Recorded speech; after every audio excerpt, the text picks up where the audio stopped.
Chapter 11. The Sled. The dog had to be coaxed to eat potatoes, but the boy was patient, and in the end he prevailed. Roberto forced himself to keep quiet about the food. After all, without the boy, they wouldn't have any potatoes at all.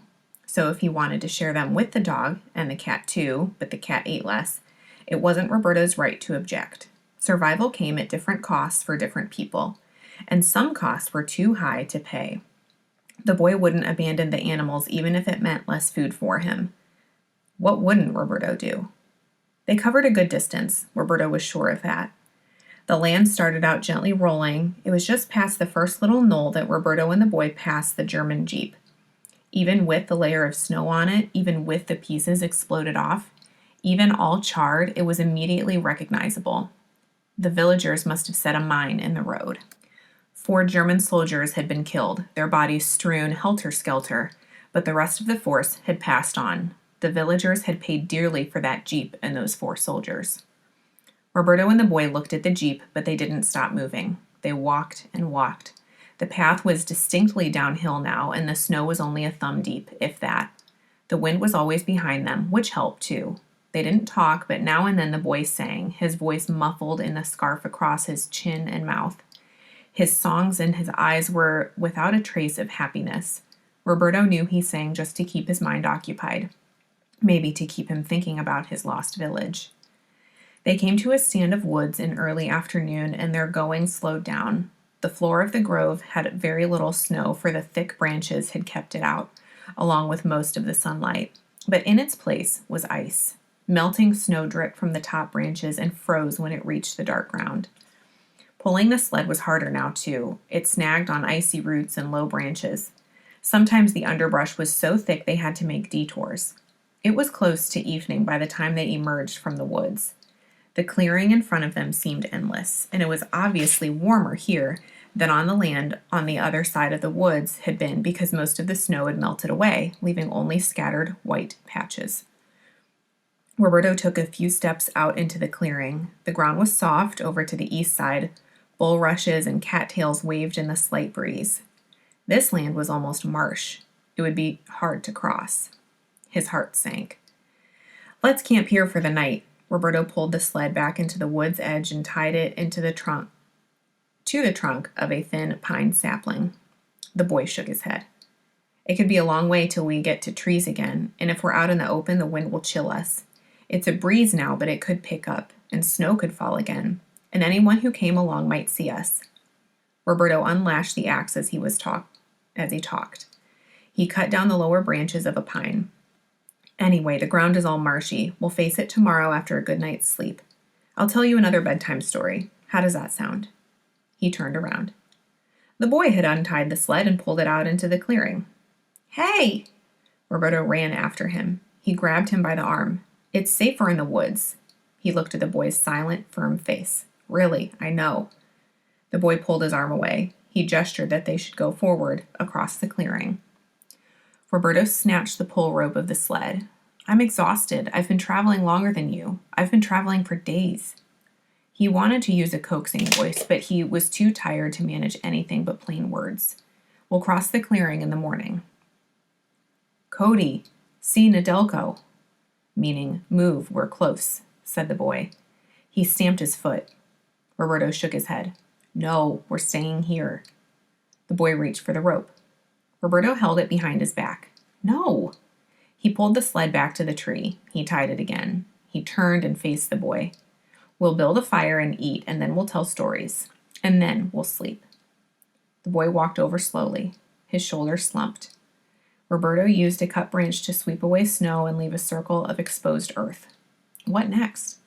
The branches he had cut off were green.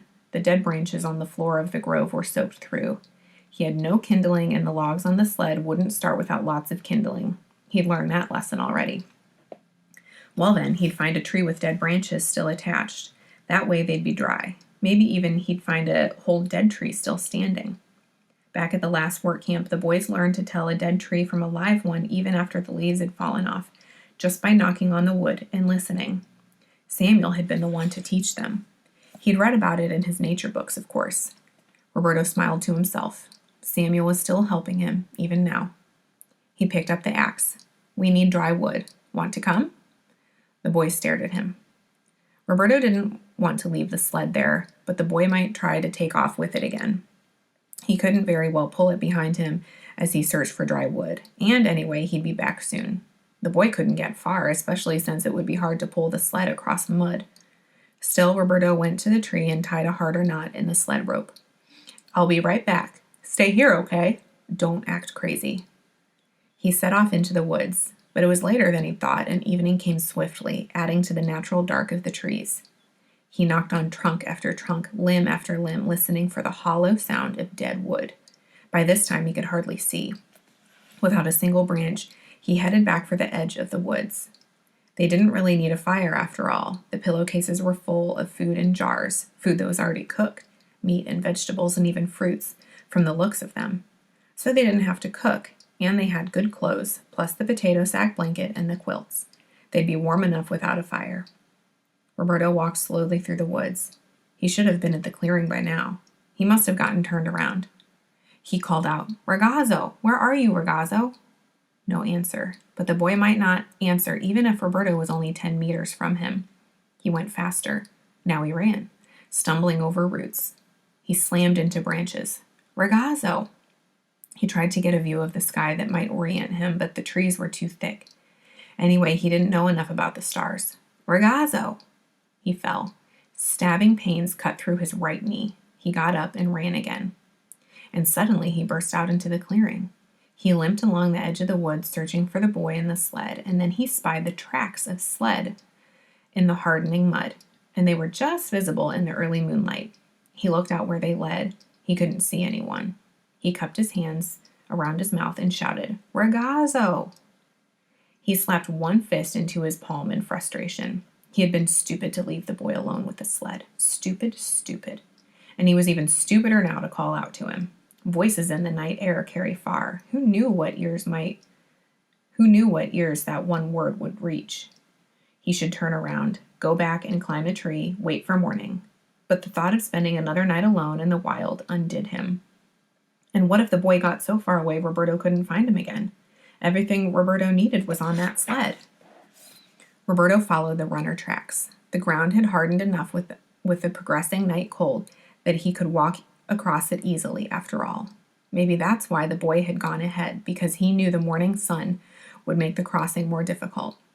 Soon the ground got fully solid and the tracks disappeared. Roberto strained his eyes in the moonlight. Which way? Which way? And there they were again, runner tracks, visible in a patch of snow ahead. Roberto moved quickly. He wouldn't allow himself to limp, and he wouldn't think about what else might be wandering in the night. He stood tall and walked and walked and walked. He was hungry, he was tired, he was angry. The boy should have waited for him out here.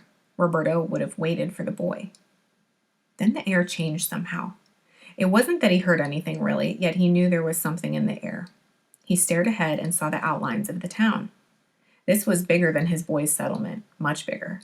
There were buildings standing large in the night, and the roads and the light and houses and the feel of motors in the air. That was it. The tiny rumbles of all those things that go into making homes light up and factories run. Smoke puffed out of chimneys. This town was alive. The German and Italian soldiers had not passed this way. No one waged war here. The world was suddenly familiar again. Familiar and wonderful. Roberto ran toward the lights. He tripped and fell face forward into a log. He got to his knees and felt around. A series of logs with a long strip of metal. It was tracks. Train tracks. Roberto stood. Thank heavens for these tracks. They'd stopped him from his rash race to the town. What had he been thinking? This was Ukraine. He was Italian. His people were at war with these people, whether there were battles in this town or not. He had to go carefully, or he'd wind up a prisoner of war. He looked up and down the train tracks. They ran almost due south, the same direction he'd been walking. He might have been parallel to these tracks all along. Why hadn't he heard a train go by? He stepped from tie to tie, and within minutes the answer came. He stood on the edge of a ditch. Someone had dug it deep and very steep at the edges.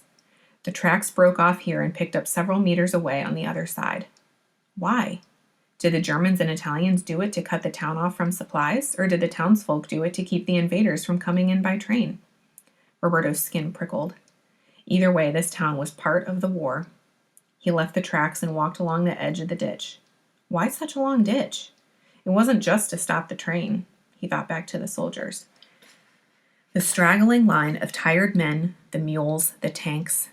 That was it, the tanks. Tanks couldn't get across this ditch. Roberto climbed down into the ditch. As he climbed out the other side, he heard something. He listened hard. Yes, he heard it for sure. There was water here, a river. He ran directly for it. That's when he saw the runner tracks again. The boy and his sled and the dog had passed by here. How did they cross the ditch? Where? Roberto followed the runner tracks. They didn't go toward the water, and they didn't go down toward the road Roberto could make out now, where a lone truck rolled along. They went straight to a house at the edge of town. Roberto stood with the axe over his shoulders and surveyed the scene.